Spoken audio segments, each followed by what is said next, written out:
अस्सलाम वालेकुम नाज़रीन, प्रोग्राम इशूज़ नॉन इशूज़ सां गॾु मां आहियां अवां जो मेज़बान ग़ुलाम मुस्तफ़ा सोलंकी।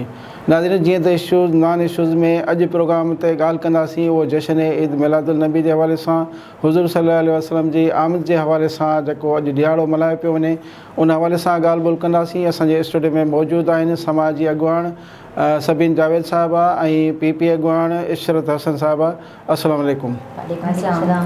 जीअं त असां तव्हां सां इहा ॻाल्हि कंदासीं, शुरूआति कंदासीं इशरत हसन साहिबा खां त अॼु जेको ईद मिलादुल नबी जो ॾिहाड़ो आहे उन ॾिहाड़े खे तव्हां कीअं था ॾिसो? महिरबानी मुस्तफ़ा तव्हांजी, तव्हां असांखे घुरायो प्रोग्राम में। पहिरीं बार त तव्हां सभिनी खे मुबारक हुजे जश्न ईद मिलादुल नबी। तमामु घणी ख़ुशी थी रही आहे। असां ख़ुशनसीब आहियूं जो असां मुसलमान आहियूं, असां ख़ुशनसीब आहियूं जो असां उम्मती आहियूं।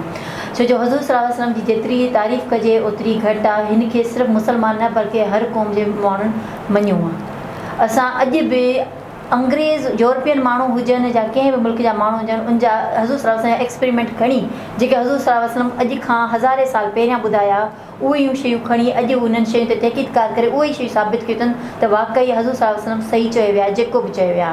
त इहे असां ख़ुशनसीब आहियूं जो असां जे हज़ूर सल्लल्लाहु अलैहि वसल्लम खे पूरी दुनिया मञियो आहे ऐं हुनखे मञी रही आहे।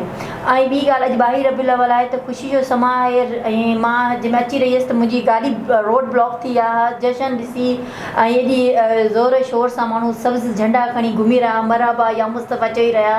दिलि में ख़ुशी थी रही, सुकून मिली रहियो। छो जो असांखे सुकून मिलंदो आहे जॾहिं असां हज़ूर सल्लल्लाहु अलैहि वसल्लम ते दुरूद पाक पेश कंदा आहियूं या दुरूद पाक चवंदा आहियूं।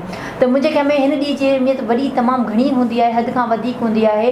ऐं असां ऐं असांजी फैमिली छा बल्कि पूरो दुनिया इन खे वॾे जोश जज़्बे सां मल्हाईंदी आहे हिन ॾींहं खे। हा, बिल्कुलु इशरत हसन साहिबा, अव्हांजी महिरबानी जो तव्हां इन इशू ते ॻाल्हायो। ऐं अॼोको ॾींहुं जेको आहे उहो सभिनी मुस्लमान लाइ ख़ुशीअ जो ॾींहुं आहे। ऐं असां बहैसियत मुस्लमान जेको उनखे ख़ुशीअ जो ॾियारो मल्हाए रहिया आहियूं। हर वक़्तु हर पासे जेको आहे सो मरहबा या मुस्तफ़ा जा नारा गूंजी रहिया आहिनि हर तरफ़, ऐं ख़ुशीअ जो ॾियारो मल्हायो पियो वञे। त इन हवाले सां असांजे विच में मौजूदु आहे समाजी अॻुवान सबीन जावेद साहिबा। सबीन जावेद साहिबा, आपसे हम ये पूछेंगे कि आप बहैसियत मुसलमान ये कौन सा पैगाम देंगे कि और ये इसको कैसे देखती हैं कि आज जश्न ईद मिलादुल नबी जो मनाया जा रहा है, ये सिर्फ़ हज़रत मोहम्मद सल्लल्लाहु अलैहि वसल्लम सिर्फ़ जो है ना मुसलमानों का नहीं है, उसकी जो तालीमात है, उसका जो हिदायत है, उसकी जो हदीसें हैं वो सब इंसानियत के लिए हैं। तो आप इनके हवाले से क्या कहेंगी?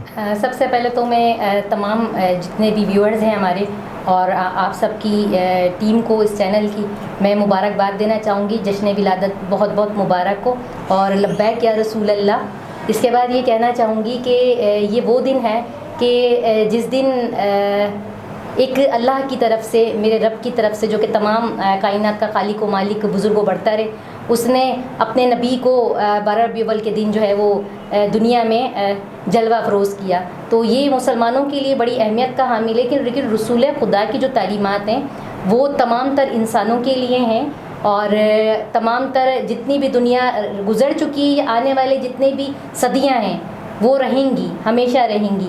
तो ना सिर्फ इस दिन को भरपूर जोश व खरोश के साथ मुसलमान मनाते हैं बल्कि उनकी तालीमात के ऊपर अमल पैरा भी होते हैं। आप देखें कि बड़े बड़े यूरोपियन साइंटिस्ट हैं, वो जो अब तजर्बे कर रहे हैं, जो अब एक्सपेरिमेंट्स कर रहे हैं, वो तालीमात आज से 1400 साल पहले रसूल खुदा वो बता चुके जबकि वो इस दुनिया में तशरीफ़ लेकर आए थे।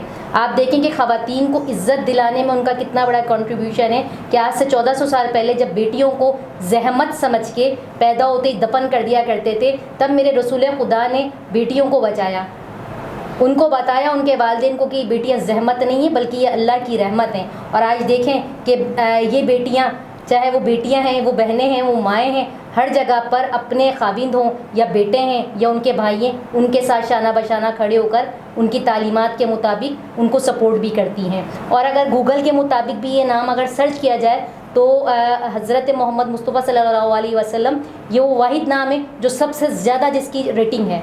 आप गूगल पे देखिए, किसी भी नाम की इतनी रेटिंग नहीं है। और आप देखेंगे कि ये नाम ही बड़ा खूबसूरत है जिस पे मेरे रब को एक नुक्ता भी मंजूर नहीं है।